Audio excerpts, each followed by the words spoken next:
Jadi reaksi fase 2 atau yang sering disebut dengan reaksi konjugasi itu terjadi jika zat belum cukup polar setelah mengalami metabolisme fase 1.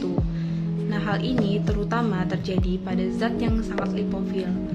Nah, pengertian dari konjugasi itu sendiri ialah reaksi penggabungan antara obat dengan zat endogen seperti asam glukuronat, asam sulfat, asam asetat, dan asam amino. Reaksi konjugasi itu juga sangat penting dalam biotransformasi obat dan senyawa-senyawa kimia asing di dalam tubuh. Nah, reaksi konjugasi itu melibatkan pelekatan zat-zat yang sangat hidrofilik, nah seperti asam glukuronat atau glisin. Lalu pada xenobiotik itu biasanya bertujuan untuk mengakhiri kerja farmakologi. Tujuan dari reaksi fase 2 ini sendiri adalah membuat metabolit yang dihasilkan dari fase 1 menjadi lebih polar dari sebelumnya, agar mudah larut dalam air, lalu tidak toksik dan tidak aktif. Lalu konjugasi dengan sulfat yang sering kita sebut dengan sulfasi itu terutama terjadi pada senyawa yang mengandung gugus fenol dan juga kadang-kadang terjadi pada senyawa alkohol, amin aromatik, dan senyawa N-hidroksi. Nah, sulfasi itu sendiri pada umumnya untuk meningkatkan kelarutan senyawa dalam air dan membuat senyawa itu menjadi tidak toksik. Tidak seperti asam glukuronat, jumlah sulfat yang tersedia dalam tubuh agak terbatas dan terutama digunakan untuk konjugasi beberapa senyawa endogen seperti steroid, heparin, ketakolamin, dan tiroksin. Jadi gambar di atas adalah skema detoksifikasi secara umum di dalam sel hepar. Jadi yang pertama itu xenobiotik atau sampah metabolit dalam makanan atau sirkulasi perifer itu mengalami fase reaksi 1 di mana pada fase reaksi 1 tersebut terjadi reduksi, oksidasi, hidroksilasi, dan hidrolisis, dan hal tersebut akan menghasilkan metabolit primer.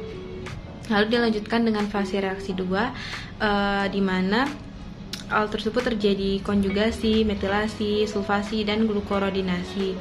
Nah, hal itu akan menghasilkan metabolit sekunder untuk diekspresikan. Nah, jadi tahap dari sulfasi itu sendiri itu memiliki 2 tahap, yaitu yang pertama aktivasi sulfat anorganik menjadi koenzim 3-fosfoadenosin 5-fosfosulat atau yang bisa disebut dengan PAPS. Lalu yang kedua yaitu pemindahan gugus sulfat dari PAPS ke substrat.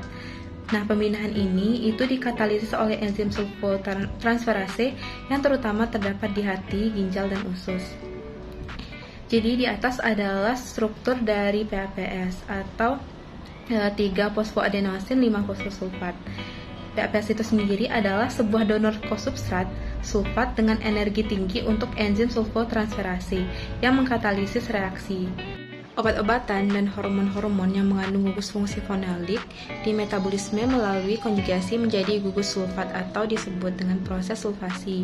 Contoh senyawa yang dimetabolisme dengan cara ini termasuk neurotransmitter noradrenalin atau neuropinefrin dan juga hormon-hormon seperti adrenalin atau yang bisa disebut juga dengan epinefrin, tiroksin, dan beberapa steroid. Selain itu, OH fenolik residu tirosin di dalam protein dapat bertindak sebagai substrat untuk reaksi sulfasi yang menyebabkan terjadinya perubahan pada sifat-sifat fitokimia peptida atau protein.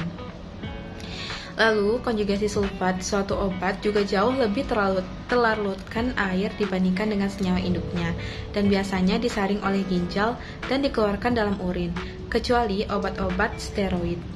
Obat ini disulfasi dan kemudian dikeluarkan ke dalam empedu.